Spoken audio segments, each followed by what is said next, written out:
This video is about oneness and what makes me me. I've been thinking a lot about oneness, the idea that we're all one, and trying to wrap my head around, the idea. What makes me me? And I'm just, the way I look at it is God is the author and we're all characters in God's story. And what makes me me is, well, basically it's just, one is, my physical body. That's just the appearance of me. But then basically you at the core, you'd have, what my interests are, what types of things I like, my personality. And then later on top of that is, what things I've learned, what I know, the knowledge that I have. If I were to learn everything all at once and then have knowledge of everything in existence, would I still be me? Would I still have those, wouldn't it kind of like blend in to that unique subset of knowledge that I have? And do I want to always be me? Do I want to be this personality, this set of thoughts and knowledges and beliefs for eternity? And what do I value about me? What is me? When artists come up with, we say artists come up with ideas, but we don't know where ideas come from exactly. When imagination comes, when imagination hits, when I think of like something like the name of a fictional planet like Paborta, which I made up, it just kind of came to me. Is that really mine? Is that word really mine? Even though I thought it up, I imagined it, but was it from me or was it from like a universal source? I think it was Nikola Tesla that says that imagination comes from like a source, but he doesn't know what the source is. We just ideas come to us, and are they really our ideas, or are they just the whole universes? What is it about me that I value?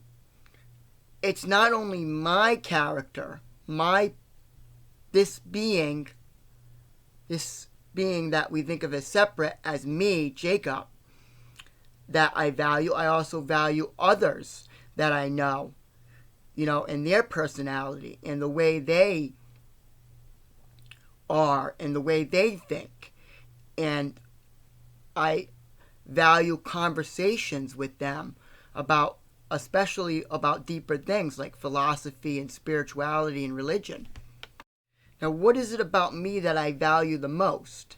And that would be, to me, I would say the main thing is a quest to define existence in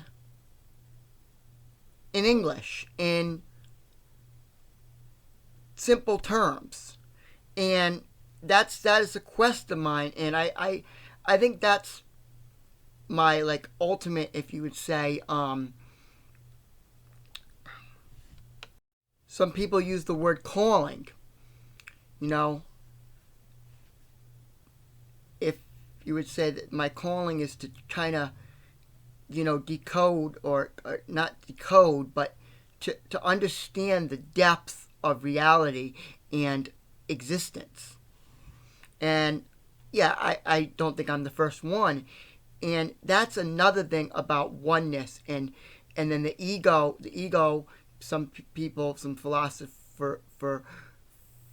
will say the ego is what makes us feel separate. Now, some of the thoughts that I believe are shared with other people. So, are they my beliefs, or are they just a belief that is shared with other people because we have the same viewpoint? What is the ultimate importance when you're talking about existence? What is the reason for existence? And I was thinking about this in church. I was thinking in church today about, it kind of came to me that emotions are special, because that's what really makes things real. That's what brings reality, or what you can say reality. If anything's real, if there's anything that you could define as this is solid, this is what is the most real, I think you have to come down to emotions. Sadness, happiness, anger, hatred. All those emotions are special. Do we feel these emotions many times, or are we many people feeling these emotions many times, or is it awareness about what the emotion feels like, but shared amongst time and space? So we think of it as, okay, I'm sad right now. We don't think of it as, okay, everybody's had sadness, everybody's felt like this, and so it's all like mixed together simultaneously. And so maybe we look at it as a linear timeline. We look at reality as existing in multiple different places, but maybe it's just all one place and all one time, and the way we interpret it and think about it is spread up into these multiple different people in these multiple different times. And that's what I'm starting to believe, is that there really is only one. There is only one time, and there is only one space. But we know what sadness is. We know what hatred is. We know what anger is. We know what love is. But it's just one love, one hate, one anger that's eternal, and that is tapped into whenever we have the experience that pushes us to feel those emotions. It's just my theory and interpretation. I mean, take this how you will. Take this message how you will. But my point is to try to see how the perceived separation and the true oneness can both be. How can that both be simultaneously? How do you reconcile those two? How do you combine those two philosophies? And I would say that when you think of self, when you think of who you are, you're not even really exactly the same all the time, because what you know changes. And your consciousness changes. You don't think about everything all at once. You don't think about everything you know. All your knowledge, you're not conscious of all simultaneously. Some points in time, you tap into a certain set of information that's in your brain. Another point in time, you'll tap into a different set of information that's in your brain. Now, are you two different people then? And in a way, I guess you could say, yeah, it's kind of almost like you're two different people, because your brain is got in a different state. But I think when you boil down who I am, who you are, what it comes down to is the boiling down. You can see where what's essential is experience and a story. Every character has their experiences. Every character has their story. And do I want to exist as this character for eternity? And I've come to the conclusion that well, not soon, but someday in the future, maybe even after I die, I might want to stay this character, this personality, even after I die. But sometime I want to give up living the experience of being Jacob and experience the experience of being others. And this goes into reincarnation. And reincarnation is talked about in I believe it's Buddhism. The Course in Miracles also mentions, reincarnation. It says that we forget, that we start off knowing everything and being all knowing and knowing that we are one and feeling that we are one. And then we come down to this story, the earth, this universe, this existence, which is this particular earth, and then we live out this existence as this character. And I guess in a way you could say we're playing a role, but it's really more real than that, because our observation is directly from this being, this body, this set of knowledge. So if we were to learn everything, would we lose ourselves? We would no longer be on a quest for knowledge. If we no longer have the experience of learning more, of taking more in. So in a way, we would be kind of like, would we still be, well, we still have our personality, but if we just enjoy everything, if we know everything, and we are just like totally tapped into all the different types of experiences you can have, all the different types of artwork that you can do, music.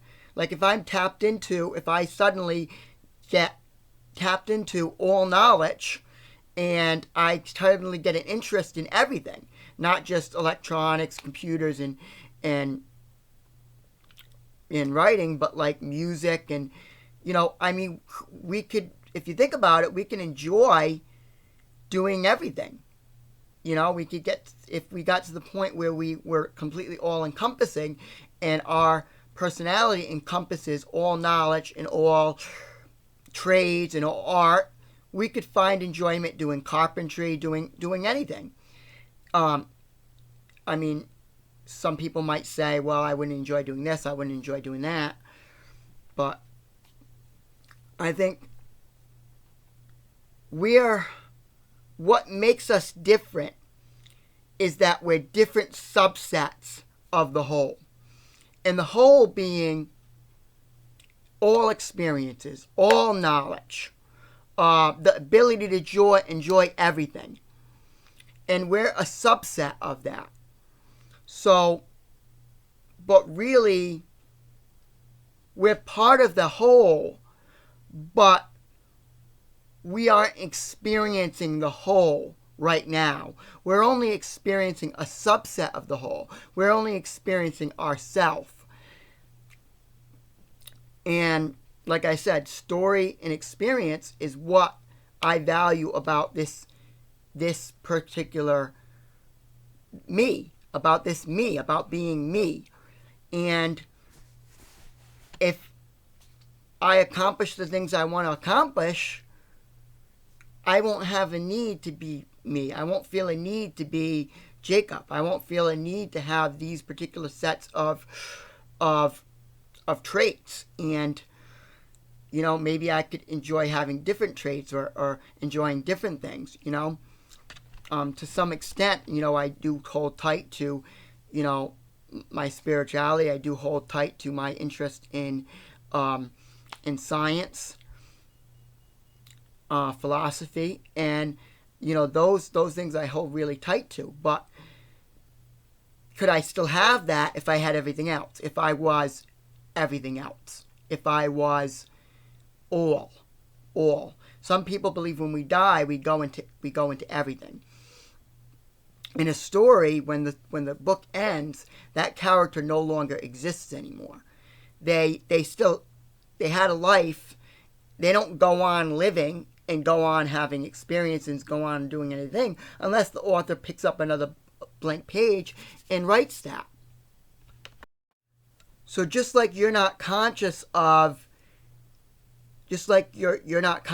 everything you've ever done in your entire life and all the experience that you had in your entire life all at the same time, you have to think back and remember, okay, and then when you remember a past experience, then you basically relive it again. But in the same way, I think it's the same way with, other people. The same way that you're not yourself that you were 5 years ago, doing what you were 5 years ago. Your task in your thought process 5 years ago on whatever you were doing at that moment is separate from your moment now. And I think in the same way, I'm separate from you and you're separate from everybody else. But it's just a categorical separation. It's all one whole, but it's like like we have one country, but we put lines indicating, okay, this part of the country is this state, this part of the country is this state, where it's separated up, but it's still the whole thing. It's still I am you, but I am just a subset. I am only some of the all, and we're all part of the all, but in reality, we're all, the one, the whole. It's just that we are having an experience of being one group of the whole, one group of knowledge, one group of desires. And that's what separates each person, because each person has a subset of that. So what's the point of living, right? What's the point of being angry and sad and happy? What would be the point of nothing existing? What would be the point of nothingness, right? And so I think we create these lines that separate me from you. We create a line between that because it's much more fun to have a story, an experience of multiple characters with multiple parts of the whole interacting with each other than it is to just be one all-encompassing being just there. If we could, imagination is what's magic. Imagination and emotion is what's magic. If we can be God in these separate circumstances and experiences and make a story out of it, and then put ourselves into the story. So basically what I'm saying is, it's like, okay, we're just one God, we're one being, right? Okay, I know everything. There isn't really anything to know because there's no experience. There's nothing to do because there's no experience. And then with imagination, us as one God say, okay, what if there was something called matter, physical substance, and what if it obeyed these certain rules? And what if there was subsets of us? One part of us had these interests, another part of us had these interests. What if we separate ourselves out and we create a drama out of it, a story out of it, something that's interesting and enjoyable and invigorating, something that we can actually get in there and we can feel like we are alive. We can feel like something, just nothing, instead of just nothingness and emptiness, right? So, and why hatred? Why sadness? Those are special things too. Love, yes, absolutely special. But hatred and sadness, I realized today, is it came to me that all the emotions are special because it gives us contrast, and it gives us a more rich experience. If we didn't have the pain, it wouldn't be as rich. So, I mean, you can see that we took this to a second level. We, as beings that have created rules about matter and physics and all that, have then created stories within the story. So this planet Earth and all the population of Earth is a story that we created and we put ourselves in. Is what my I'm philosophizing here. I mean, tell me what you think about this. I mean, if you don't think I'm wrong, you can explain why you think I'm wrong. But this is my philosophy. This is our philosophy, the philosophy of oneness, and these are some conclusions that I've come to from thinking about oneness and reading a little bit about oneness and rolling it around in my mind, oneness and what it means to be one. And so then we take it to another level, and we create, as human beings, we create books. What do those books have? Those books have characters, right? And an author of a book breathes their life into those characters because those characters are derived from the author's personality. And so the author lives that existence that they're writing about through their characters. When we read a book, we live those characters' lives through the book. When an author writes a book, they're kind of living that life that's going on in the story through the characters. But they're aware that they're separate. When we write a book, or when we read a book, we have some awareness that we're not those characters, that we're not really in the book, that the book is make-believe. But is make-believe, is a make-believe story in a book any less real than a dream or life or just this regular life? And I think what makes it not real is perspective. If you were actually able to somehow go into that story, like actually transport into the world of that storybook, it would be real to you. And maybe that's the only distinction between what's real and not, is perspective. Is your perspective from one of those characters in the book, or is your perspective from somebody reading about a character in a book? So what I'm trying to do is kind of sum up how can we wrap our heads around oneness? How can we wrap our heads about we're all one? And how does that make sense? And what is existence? And what's the meaning of that?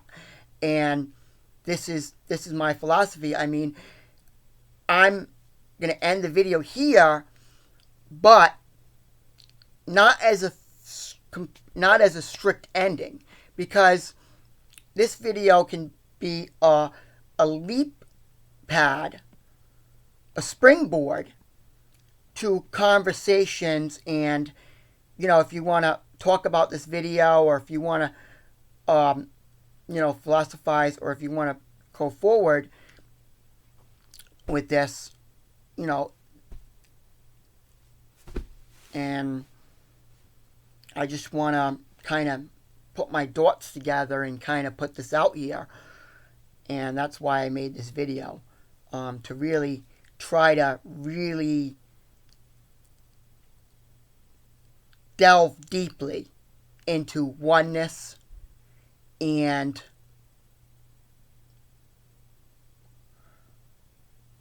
try to delve deeply into oneness and the reason of existence, and why we would choose to be multiple characters rather than one all-encompassing being. If you like this video, please leave a like. Thank you very much. This has been Jacob Persico. Goodbye.